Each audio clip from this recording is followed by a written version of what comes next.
Hello friends, welcome to Gayatri guides. तर या व्हिडिओमध्ये आपण S8 ची जी काही सोशल स्टडी पॅडागॉजी आहे त्याची क्वेश्चन पेपर डिस्कस करूया. सेकंड इयरची सगळ्यात पहिला भाग बघूया. 2 मार्क्ससाठी चुकी बरोबर होतं. माणूस हा सामाजिक प्राणी आहे असे सुप्रसिद्ध ग्रीक तत्वज्ञ अरिस्टॉटलने म्हटलेलं आहे, तर बरोबर आहे. इतिहास केवळ स्थल सापेक्ष असतो, तर केवळ स्थल सापेक्ष नाही, तर स्थल सापेक्ष प्लस काल सापेक्ष असं याचं आन्सर असणार आहे. तर हे काय आहे, चूक असणार आहे. म्हणजे इथे काल सापेक्ष पण आहे. ठीक आहे. विसंगत घटक ओळखून लिहायचं होतं. स्मारके, नाणी, शिलालेख आणि कथा ज्या आहेत त्या म्हणजे काय आपण त्याला लिहिलेल्या असतात त्या आपण वाचत असतो. स्मारके, नाणी आणि शिलालेख हे आपण बघू शकतो, व्हिज्युअल थिंग आहे. ठीक आहे. सप्रमाणता, वस्तुनिष्ठता, विश्वसनीयता आणि संविधान तक्ता यातला वेगळा हा आहे. ठीक आहे. नेक्स्ट क्वेश्चन आहे 60 ते 80 शब्दांमध्ये आन्सर लिहायचं होतं. घटक नियोजनाची प्रमुख अंगे IMP मध्ये दिलेला होता. 2 मार्क्स इथे मिळू शकतो तुम्हाला. प्रासंगिक नोंदीचा नमुना सुद्धा IMP मध्ये दिलेला होता. उपचारात्मक अध्यापनाचे नियोजन तुम्ही कसे कराल हाही मी तुम्हाला IMP मध्ये सांगितलेलं होतं. ठीक आहे. तर इथे +4 मार्क्स तुम्हाला मिळू शकतील जर तुम्ही IMP क्वेश्चन बघितले असतील तर. नेक्स्ट क्वेश्चन आहे भारताची एकता व अखंडता टिकावी यासाठी इतिहास शिक्षक म्हणून तुम्ही कोणकोणते उपक्रम राबवू शकता. त्याला और क्वेश्चन होता इतिहास व नागरिक शास्त्राच्या पाठ्यक्रमातून नागरिक शास्त्र विषयाकरता तुम्ही कोणत्या जाणीव व क्षमता विकसित कराल. ठीक आहे.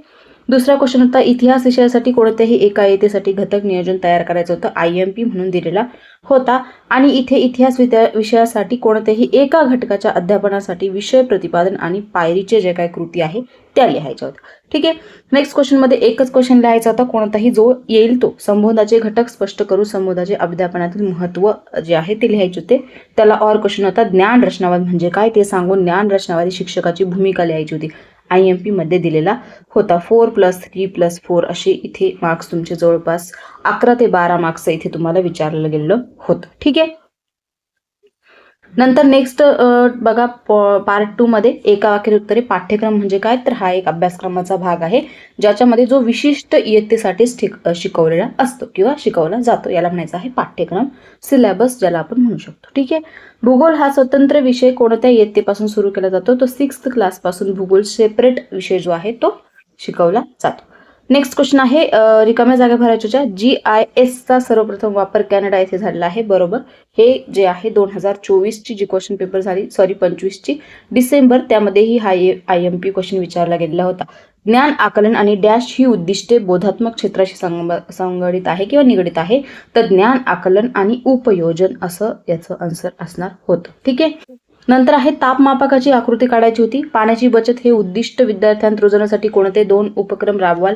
घटक चाचणी तयार करताना कोणते गुण किंवा उद्दिष्टानुसार गुण विभागणी कशी तयार कराल हा बी IMP मध्ये मी तुम्हाला दिलेला होता. नेक्स्ट क्वेश्चन आहे चर्चा पद्धत एक पद्धत कोणतीही विचारली जाईल असं तुम्हाला सांगितलेलं होतं. भूगोल प्रयोगशाळेची गरज स्पष्ट करून भूगोल प्रयोगशाळेसाठी लागणाऱ्या साहित्याची यादी सुद्धा करायची होती. आणि नेक्स्ट होतं भूगोल पाठ्यपुस्तकाचे चिकित्सक परीक्षण IMP मध्ये मी तुम्हाला दिलेला होता. +3 मार्क्स इथे मिळू शकतात.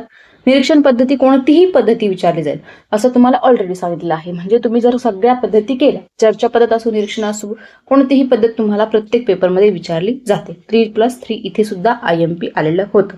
नंतर आहे दृक साधनांपैकी फळा व पृथ्वीगोल या साधनांचा तुम्ही अध्यापनात कसा वापर कराल हे तुम्हाला लिहायचं होतं.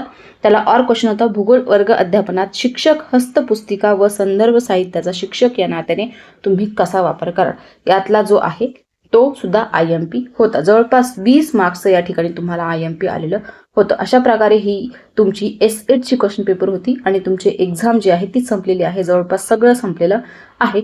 आणि आता भरपूर विद्यार्थी मला डिमांड करताय की मॅडम इंग्लिश मिडियमचे क्लासेस तुम्ही चालू करा. तर क्लासेस मी कंडक्ट करायला काही हरकत नाही, परंतु ऑडियन्स टार्गेट तेवढं आपल्याकडे नाहीये आणि तेवढा वेळही खर्च करायला टाइम नाहीये. परंतु जसं जसं होईल वीकली एक व्हिडिओ बऱ्यापैकी मी ट्राय करेल की तुमच्यापर्यंत पोहोचेल असा इंग्लिश मिडियमचा. ठीक आहे. भेटूया पुढच्या व्हिडिओमध्ये. Bye bye. Take care.